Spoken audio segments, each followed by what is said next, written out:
Hey guys, I'm Levi. Welcome back to the channel.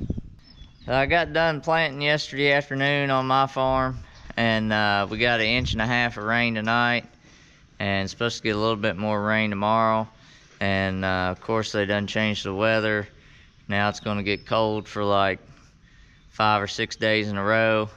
By cold I mean high in the 60s, low in the 40s.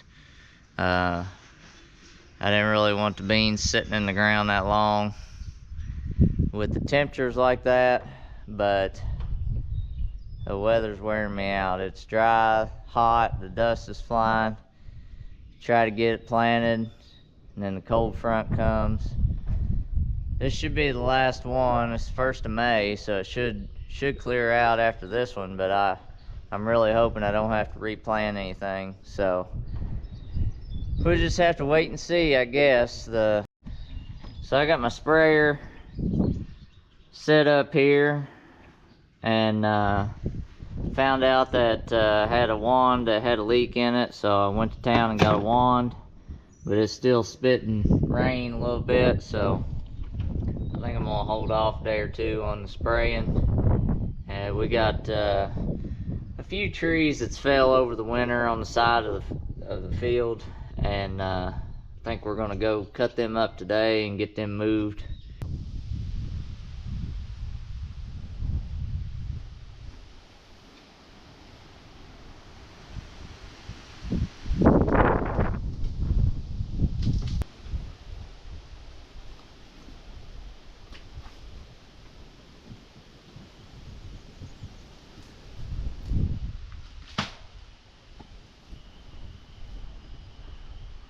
Good enough for now. I got most of it up. I need to bring the dozer over here next time I got it up here on this side of the farm. Push that tree over. But I try to keep everything cleared off to that fence row there. This is a job that you know, you put off and put off, but I put it off a lot this year.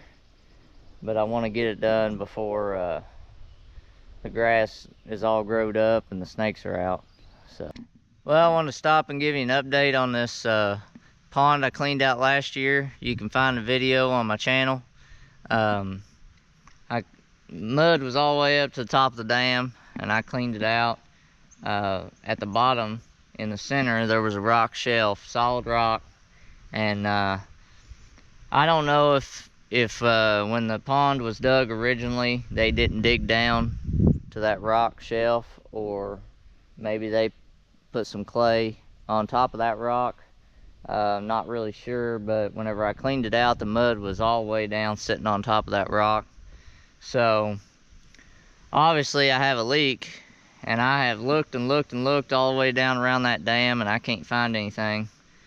So, and the amount that it goes down, I should be able to see something on that dam. So I think it's leaking from that rock.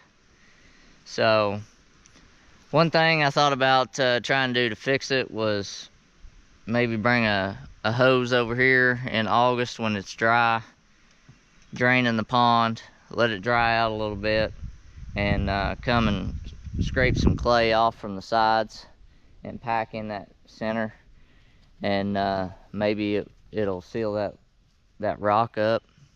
But anyway, I just wanted to give you an update. That's kind of unfortunate on the amount of work that went into cleaning the pond out, but we'll get it fixed one of these days, I'm sure. So I cleaned another pond out a few years ago, and same scenario. There was a lot of trees and stuff around the dam, and I didn't have any trouble. So I really think that rock is the issue.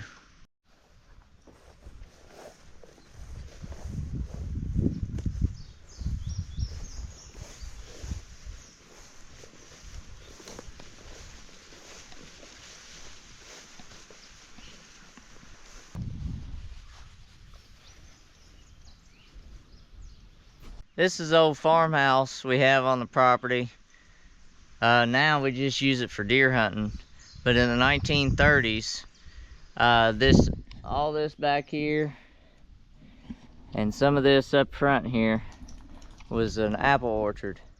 And the guy that lived here, he tended this apple orchard. And the house has a hand-dug cellar underneath of it. And that's where they stored the apples, I guess, during the winter. And I think that shed over there that I keep the dozer in, that's what they use to put the apples in there and grate them. Some older people around here, they remember coming up here when they were a little kid and getting apples off this guy. Another cool thing that I found is this guy bought this property in 1932. I don't know when the house was built, if the house was here or if he built the house, but he bought this property in September, I think, of 1932. And right down in the woods there's a big rock overhang, and it's got him and his wife's initials carved in it, and the date is the day before the date on the deed that he bought the farm. So if you could imagine, all the way back, and in the 30s, it was actually cleared a lot further back than that tree line is right now. And it was all apple trees, row after row after row. If you get online and type in vintage aerial photos or vintage satellite images, and you can get on your farm or get on anywhere and scroll around like you're on your maps, and they have a lot of dates you can select from over the years, and you can see what your farm or what your place used to look like way back. In my area, it goes back to I think 1940 something. So it's really cool if you're interested in history.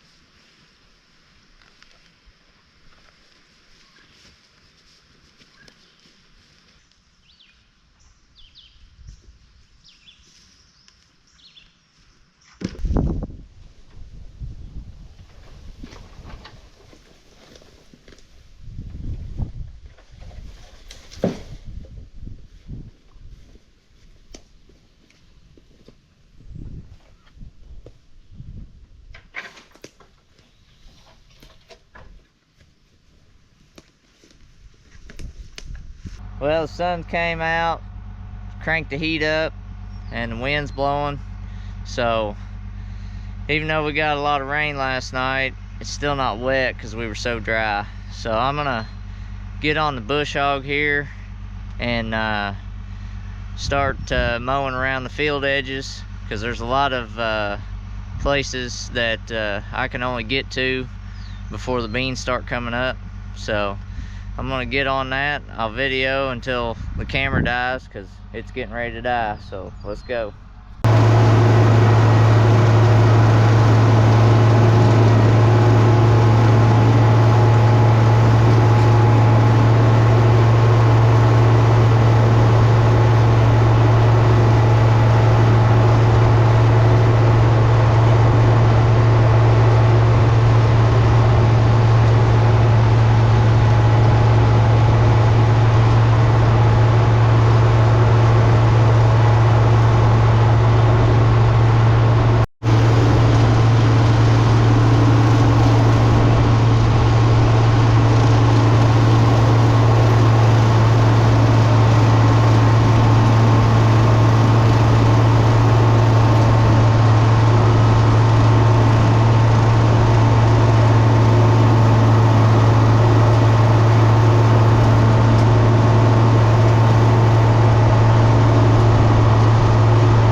Morning, guys. Camera went dead on me yesterday while I was bush hogging, but I got most of it done. I got a few little spots I'd like to get, but the field was just too wet. I got to get kind of on the side of the field to get the tractor and the bush hog around some trees, and I didn't want to rut the field up, so I'm going to save them for later on in the summer. So while it's wet, this barn is about to get a major cleanup. I got a lot of trash. That lawnmower is going. That welding machine over there with the trailer is going. A lot of stuff is going to the junk. But we got to get this thing cleaned out because it's just too much junk in here. But anyway, another reason why we got to get it cleaned out is because my wife is getting a few goats. So I'm working this morning on putting up a little stall here on this bent of the barn. And for now, that's where the goats are going to be. I have some of that woven wire electric fence. Not sure how many feet of it. Just have to go pick it up. But I don't know. We'll see what happens with the goats. I don't really know anything about goats. We always had cattle, but I like to get them in some places like in this area back here. And there's a fence on the back side of that. It goes down through there. I'd like to just get them in there and let them eat. Let them eat all they want. But we're just getting a few. But we'll see how it goes. I don't know. We got a bad problem with coyotes up here. So I would have to put them in every night. It just depends on how friendly and tame these goats are. I got 2 cattle panels. I got one of them up already. I notched it out for the concrete. I'm gonna put another one up right here, and then probably put a gate in this opening right here. But I'm gonna put a board up on the top and a board up down here on this concrete to kind of keep the cattle panel from doing that. But in normal fashion with me, guys, is all this is repurposed. So I already had the cattle panels. I went back and got me some boards. So I got a lot of stuff laying around places. So we're gonna get set up for not a lot of money here. So I'm hoping that the little goats thrive up here. So let's get on. I gotta run and get a saw real quick, and we'll get this other cattle panel up here, and hopefully we can get this pretty well done, and then start cleaning this barn out. There's a lot of stuff got to go in here. Well, I got it pretty much done. Got some boards down here sitting on this concrete to keep the panel from moving out and stuff. So we got the gate, we got the straw that I had laying around in the barn from the winter in here. The only thing left we got to do is get the goats and put something here. So well, I think that's going to be it for today. I'll show the goats in the next video. Got to clean this barn up and see what else we can get into when the weather gets better. Have a good day and like, subscribe. See you next time.